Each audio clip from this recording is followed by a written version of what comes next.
nota.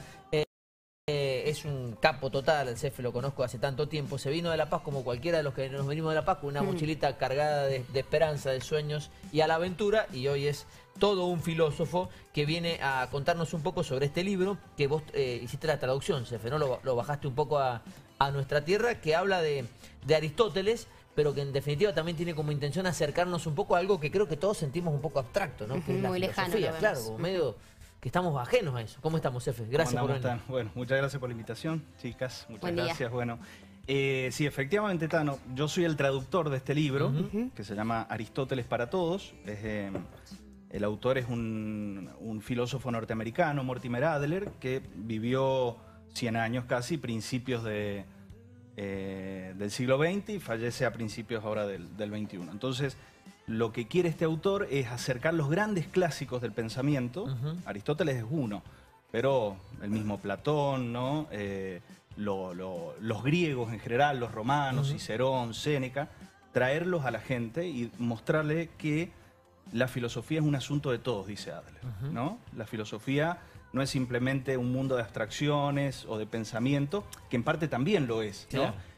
Pero la filosofía nace como un modo de vida, ¿no? De hecho, al que acuña la expresión filosofía, que es Pitágoras, le preguntan, a ver, ¿qué es filosofía? Decinos, ¿cómo es la filosofía? Bueno, dice Pitágoras, la filosofía, podríamos decir, que es al alma, como la medicina es al cuerpo, claro, ¿no? Entonces, la filosofía tiene una función, digamos, de interpelar al hombre sobre los asuntos que más le interesan. Claro. Cefe, a nosotros nos ha llegado mucho la filosofía de los griegos, bueno, vos hablabas de los romanos, quizás con un eurocentrismo ahí dentro de eso, pero también hay otra parte de la filosofía que quizás en algún día crees que nos podemos adentrar, una filosofía oriental. ¿Crees que en algún momento podremos ir por esos caminos o vamos a estar siempre centrados por este lado? Bueno, yo no soy especialista en filosofía oriental, pero lo que he leído, lo que he escuchado, es que hay sabiduría también ahí, ¿no?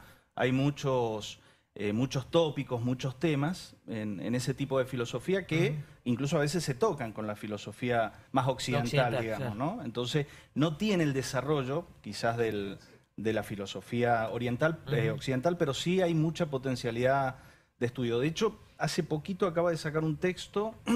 un antiguo profesor de la Facultad de Filosofía y Letras, Martín Subiría, que fue profesor mío, lo tenemos acá cerquita, que sacó justamente un tema sobre la sabiduría oriental, ¿no? Él es filósofo y, bueno, ahí, por ejemplo, tienen un material a mano los que le interese. Si yo agarro este libro, ¿lo puedo leer? Lo puedes leer, sí. No sé si lo va a entender. No, ahí va la cosa. Más complicada. No. Justamente lo que dice Adler, dice, la mejor forma de acercarse a la filosofía, por lo menos la que él considera, dice, yo creo que con dos grandes maestros, Platón y Aristóteles, dice. Pero ¿qué tiene Aristóteles? Dice que es como que esas grandes intuiciones de Platón, ¿no? Esas grandes ideas a las que llegó Platón, les da un formato más, un estilo mucho más lógico y racional para ir entendiéndolo, ¿no? A pesar de que Aristóteles es un autor difícil, lo que hace Adler justamente es bajar este libro, ¿no? Y simplificar los conceptos, esos conceptos difíciles, por eso un pensamiento difícil hecho fácil, ese es el subtítulo de la obra. De hecho, Adler pensó, quizá convenía ponerle un Aristóteles para niños, pensó inicialmente en ese nombre. De hecho, él lo piensa para chicos de 13, 14 años, ¿no? Ese es el público original, así que sí, claramente. ¿Y a vos, cuál de esos pensamientos o reflexiones es la que más te resuena, que por ahí nos quieras compartir, que figura en este libro? Bueno, hay mucho, ¿no? Lo que más me parece que ya ha trascendido de Aristóteles es el tema de la ética, ¿no? Que es lo que más nos conmueve también a nosotros, ¿no? Entonces, ¿en qué consiste la felicidad, ¿no? ¿En qué consiste el bien humano, esa plenitud que el hombre busca, ¿no? Porque los grandes filósofos siempre se han dado cuenta de esto, ¿no? De que debe haber algo que llene esas expectativas del hombre. Hay una noción de felicidad, hoy le decimos florecimiento humano, ¿no? Entonces, Adler va trayendo muy inteligentemente los distintos tipos de bienes, ¿no? Este es un concepto que a mí me gusta mucho.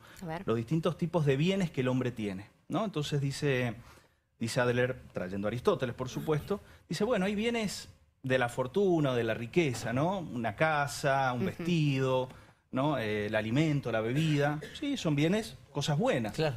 Pero también dice, hay otros bienes que son un poquito más importantes, dice que son los bienes del cuerpo, la vitalidad, la salud, ¿no? El vigor. De hecho, los primeros están en función de los segundos. Claro. Pero dice, hay otros bienes más importantes, siguiendo Aristóteles, que son los bienes del alma, ¿no? La amistad, la familia, el ocio, el buen ocio, el arte, el conocimiento. Dice, esos son bienes del alma.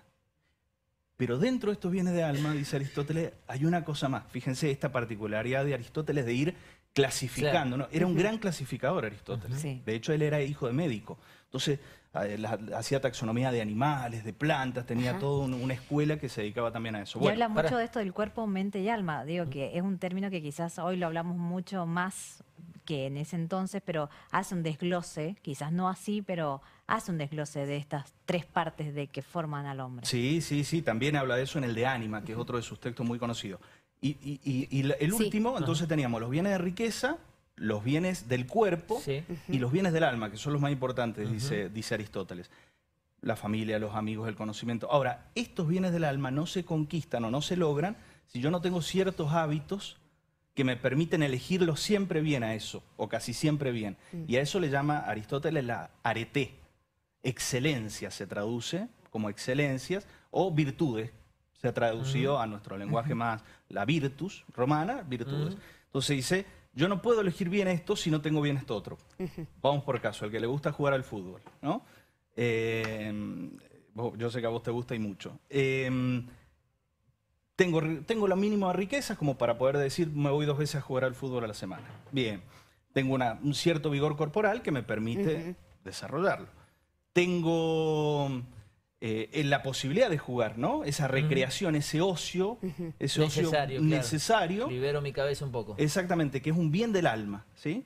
Pero dice Aristóteles, pero si a eso le sumamos, no lo dice con el fútbol, pero la habilidad para jugar bien, el siempre recibir la pelota, pasarla como corresponde, ese hábito que me permite jugar bien en equipo, ¿no? Bueno, ahí, claro, llegué a una plenitud. ¿Pero es un hábito o es un don? Porque por ahí no elijo jugar bien, digo. Bueno, está muy bien eso, son las dos cosas, ¿no? A veces hay dones, ¿no? Por eso habla Aristóteles del pathos, el temperamento del hombre.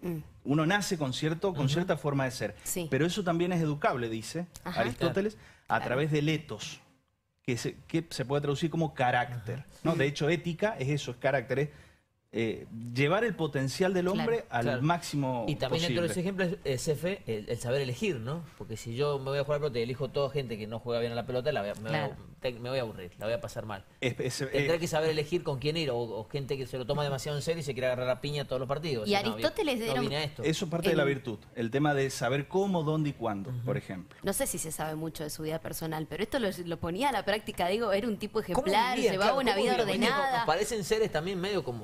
Claro, porque decís, wow, hacía todo bien este tipo. Claro. Bueno, él es un macedonio, ¿no? Una de las polis en Grecia en esa época, en una ciudad chiquita como algo así como La Paz, no tan importante, pero bueno. Estagira se llama. ¿Cómo chambean, con La Paz? Claro, y bueno, y lo que somos de La Paz somos así. Somos así, no lo podemos sacar de nuestro corazón. Bueno, en Estagira, una ciudad, un pequeño poblado de Macedonia, era hijo de médico, ¿sí? Su papá y toda su familia era médico, por eso yo les decía esta obsesión de Aristóteles de ir clasificando, ¿viste? Lo de cuerpo, alma, espíritu, los tipos de bienes, ¿no? Esas distinciones que nosotros en el sentido común las vemos todo como una masa unida, pero dice Aristóteles, siempre hay que distinguir, porque el distinguir ayuda mucho, ¿no? Después a unir correctamente. Entonces, bueno, hijo de médicos, a los 17 años se va a estudiar, digamos, a Atenas, que era la cuna de la civilización, una de las cunas de la civilización, y ahí sabía que estaba Platón, ¿no? A los 17 entra a la academia, que era la escuela de Platón, como decía, una especie de mini universidad, ¿no? Y bueno, ya está 20 años con Platón, 20 años estudiando con Platón, tenía sus diferencias. Claro, eso te iba a decir, rebate algunas cosas, ¿no? Sí. Ahí está la famosa frase, amicus Plato, sed magis amica veritas. Amigo Platón, pero más amiga la verdad, dice Aristóteles, ¿no? Pero él era un platónico, o sea, en algunas cosas rebate y lo y lo transforma algunos postulados de, Es que de fue Platón. su discípulo. Claro, fue su discípulo. De hecho, él se queda hasta que muere Platón en la academia, 20 Claro, años. No se va, después se termina yendo porque entra un discípulo de Platón, que creo que era Teofasto, que le da otro cariz a la academia, muy matemático, ¿no? ¿Y Cefe, sí, dale. No, le iba a preguntar que siempre tenemos en consideración Sócrates, Platón y Aristóteles, ¿no? Uno discípulo del otro. Y por otro lado, te iba a preguntar, hasta el día de hoy esos conceptos siguen tan vigentes como en aquel entonces, muchos de ellos, quizás con alguna que otra cosita para agregarle en la modernidad. Pero hoy, en la actualidad, ¿hay filósofos que surgen con ideas superadoras a estos grandes de la filosofía? Bueno, es difícil la pregunta, ¿no? En el sentido de que la validez de una filosofía la del tiempo, ¿no? Ajá. Entonces es muy difícil la filosofía, por eso dice, es como la lechuza, que sale de noche cuando ya todo ha pasado, ¿no? Y ella puede ver de noche, pero el tiempo es un gran tamiz de la filosofía, ¿no? Claro. Entonces, aquellos autores que han resistido el tiempo, por ejemplo Aristóteles, Platón, que se lo sigue estudiando como si fueran estuvieran vigentes. exactamente, Son muy vigentes. ya han pasado el tamiz del tiempo, la prueba del tiempo. Entonces, es muy difícil por ahí decir hoy, porque claro, quizás sí en unos años digan, sí, efectivamente era lo que decía ser o no. Hay algunos casos, no sé, Heidegger, por ejemplo, claro, que es un autor, sí, siglo XX, han pasado pocos años desde su muerte, y tuvo fama en vida, ¿sí? Claro, tuvo fama en vida, pero es difícil, lo que no quiere decir que no. De hecho, seguramente hay. Claro, Seguramente hay. Pero el tiempo lo dirá. Cefe, lo último, tenemos que cerrar y agradecido de tu tiempo. Algo que me dejaste claro alguna vez, de las veces que nos juntamos a hablar de estos temas, era que uno por ahí va a la filosofía queriendo encontrar respuestas. Y posiblemente no te las dé. Te vas con más preguntas. Te vas con más preguntas, lo cual es Siempre. genial, porque también te invita a pensar, que es algo que hoy por hoy, en este tiempo que vivimos tan apresurado, tan de redes sociales, donde todo tiene que resolverse en 8 segundos, es complicado. Y esto es maravilloso. Al menos te invita a pensar, que no es poco. No, efectivamente, volviendo, Heidegger justamente decía, el preguntar es la devoción del pensar, ¿no? Es la devoción del pensar. El hombre, efectivamente, desde su origen la filosofía es asombrarse, es preguntar, ¿no? Es preguntar por qué, para qué, cómo, ¿no? Y como nuestra propia situación de seres limitados nos hace a que, mientras vamos respondiendo preguntas, se van abriendo nuevas preguntas, Claro. ¿no? Entonces, pero ese proceso, como vos decís, es de tiempo, es de paciencia. Una de las cosas fundamentales de la filosofía es la paciencia, ¿no? Porque es una conquista de toda la vida. Y si es amor a la sabiduría no se logra de un día para otro, sino que lleva su tiempo. Pero bueno, estos autores dan como las claves para decir por dónde, cuál es el camino, ¿no? De esas preguntas. Hacer las preguntas correctas sería lo bueno, lo bueno de la Y filosofía. para nosotros lo bien que nos vendría, ¿no? ¿Dónde conseguimos el libro, Cefe? Bueno, Préstame que lo muestro a Sí, cámara una por vez más supuesto. para el señor director y decirnos cómo podemos hacer para conseguirlo. bueno, ahora lo están vendiendo en una pequeña librería en el centro, Tiempo del Ángel, se llama la librería. Esto es en Rioja 369. Rioja Capital. 369. Está bueno Rioja para 369. llevar a las escuelas, capaz. Porque Bueno. si estaba pensado para adolescentes, digo, por ahí a los chicos que les cuesta tanto estos temas tan enroscados, bajarlos un poquito a Buenísimo tierra. lo que me decís, me había olvidado decirlo, pero esa es la idea. No, esto no está dirigido a académicos, no está dirigido a profesores, sino Claro. que está dirigido a eso, a alumnos y a, la gente común también, Claro. a la gente común.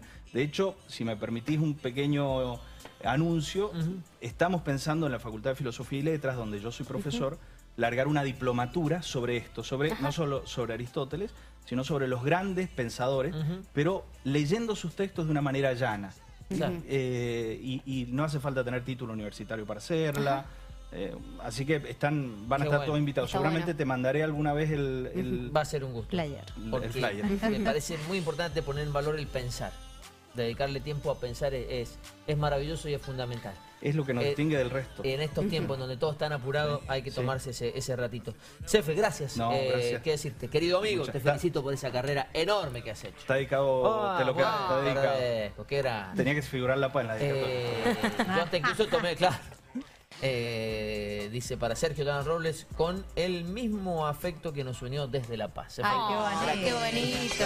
Una frase Ahí va. filosófica. Ah. Ya tengo nueva lectura entonces. Yo tomé clase con el Ceferino y un grupo de...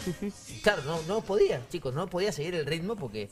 Pero muy lindo, pero estuvo muy estuvo bien. fantástico, fantástico. El que tiene que tomar clases es Amadeo. Sí, Ahí lo de vamos verdad, a de mandar. verdad. Cefe, te felicito. Muchas La verdad, gracias. Digno representante de La Paz. Y no sé, ¿tenés redes sociales, algo? El Facebook Ajá. y algo de Instagram que no lo veo mucho, pero bueno. Pero por si alguien te quiere, te encuentra como Ceferino Muñoz. Perfecto. Ceferino Muñoz. Cefe, gracias, un placer tenerte aquí con nosotros y vamos con los mensajes. Dale, me voy a los mensajes, vamos a acercarnos a la pantalla.